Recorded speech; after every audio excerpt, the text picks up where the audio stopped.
Ada rutin demo nggak? Mungkin ada banyak. Jumpa. Rupanya setelah dikawal-kawal, rupanya ini yang suka bongkarin celeng ya. Bongkarin celeng masjid. Ini satu lagi ini. Ayo para dermawan, ulurkan lembaran merahmu. Wah.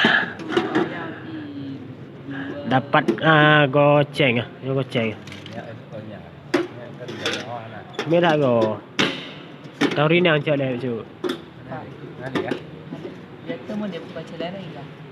Bukan celera. Boleh dah buka tak main. Apa celera? Dari Jumaat. Ini buka apa dia? Buka dah. Ada kunci di sini. Ya, jadi ini Nisfun Nahar. Lagi William Point. Ya, bagi emak-emak yang butuh uang receh, langsung menjumpai remaja Masjid Taqwa Lampu Pak. Ini ada baca. Hula ada benda hantai. Dan cik lu dah. Tapi udah ke hantai lah. Penulis paling besar di Pariawa, primo.